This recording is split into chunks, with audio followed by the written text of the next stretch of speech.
Assalamualaikum warahmatullahi wabarakatuh. Masih bersama saya Muntiatul Badiah dalam video tugasnya. Pada kali ini kita akan membahas mengenai proyek Tol Jogja-Bawen. Nah, sebenarnya apa sih proyek Tol Jogja-Bawen ini? Sebelum pembahasan selanjutnya, perlu diketahui ya bahwa informasi-informasi dan juga data-data yang nanti akan saya sampaikan tersebut bersumber dari hasil wawancara yang saya dan kelompok saya lakukan pada bulan Maret 2025 lalu. Kemudian narasumber yang kita peroleh adalah narasumber yang berada di sekitar pembangunan proyek tol tersebut. Kemudian ada juga data-data pendukung yang saya ambil dari berbagai sumber, termasuk dari internet. Nah, tanpa berlama-lama lagi, mari kita saksikan video cuplikan terkait pembangunan proyek Tol Jogja-Bawen berikut ini. Proyek Tol Jogja-Bawen termasuk dalam proyek strategis nasional atau PSN yang bertujuan menghubungkan wilayah Yogyakarta dan Bawen serta terhubung dengan tol Trans Jawa ruas Semarang Solo. Lokasi pembangunan tol ini melintasi Provinsi Jawa Tengah dan Daerah Istimewa Yogyakarta dengan panjang 75,82 km dan terbagi dalam 6 seksi, yaitu Sleman Banjarjo, Banjarjo Borobudur, Borobudur Magelang, Magelang Temanggung, Temanggung Ambarawa dan Ambarawa Bawen. Pembangunan yang masuk dalam PSN ini telah ditetapkan dalam peraturan Presiden dan mempunyai maksud untuk mendukung pertumbuhan ekonomi, meningkatkan konektivitas dan memangkas waktu tempuh. Dikelola oleh PT Jasa Marga Jogja-Bawen yang merupakan anak perusahaan Jasa Marga. Proyek ini ditargetkan selesai bertahap hingga tahun 2026 dan akan memangkas waktu tempuh Yogyakarta-Bawen dari 3 jam menjadi sekitar 1 sampai 1,5 jam.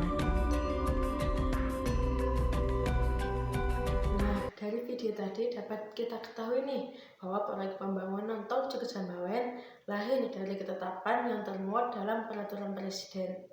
Peraturan Presiden yang dimaksud salah satunya adalah Peraturan Presiden Nomor 109 Tahun 2020 tentang percepatan pelaksanaan proyek strategis nasional atau PSN. Adanya PSN ini, pemerintah berharap akan mendorong konektivitas antar wilayah dan juga pertumbuhan ekonomi regional. Banyak sekali potensi keunggulan maupun keuntungan yang diperoleh dari adanya pembangunan Tol Jogja-Bawen ini. Nah, untuk lebih mudahnya, simak video berikut ini. Potensi keunggulan yang ada dari proyek Tol Jogja-Bawen ini diantaranya yang pertama, peningkatan konektivitas wilayah.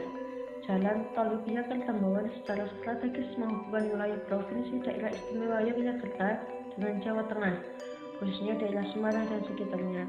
Dengan keberadaan tol ini, mobilitas orang dan barang menjadi lebih efisien, mempercepat arus distribusi logistik, serta mempersingkat waktu tempuh perjalanan antar kota yang pada wilayahnya akan mendorong pertumbuhan ekonomi regional.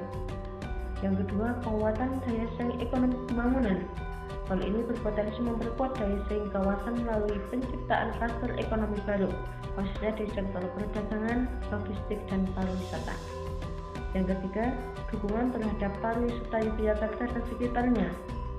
Tol ini memberikan akses yang lebih cepat menuju kawasan wisata, seperti contoh di Candi Borobudur, Kaliurang, hingga pusat kebudayaan.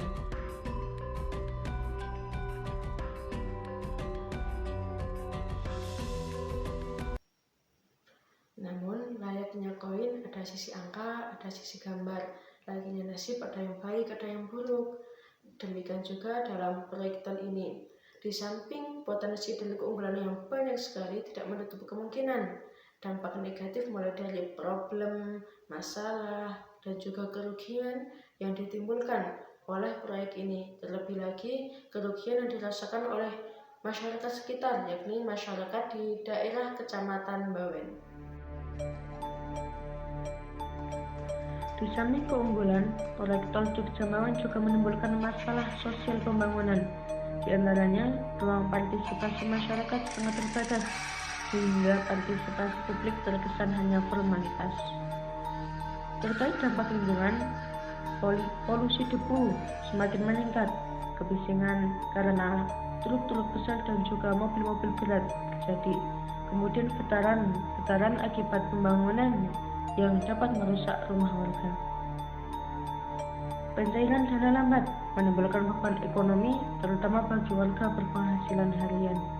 Kerusakan infrastruktur lokal dari jalan desa yang rusak akibat lalu lintas truk proyek. Ada juga pengaduan kurang sistematis, kanal pengaduan informal tersedia tapi tanpa mekanisme kelembagaan formal dan juga akuntabel.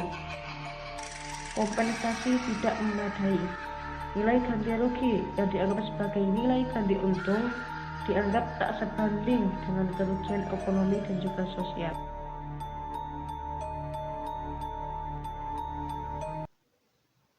Nah, kesimpulannya, kalau aku berikan kesimpulan, berarti aku membatasi pikiran dari teman-teman semua. Maka dari itu, untuk kesimpulan, teman-teman sendiri yang menilainya. Jadi kesimpulannya aku kembalikan kepada teman-teman semua. Nah, sekian video dari aku.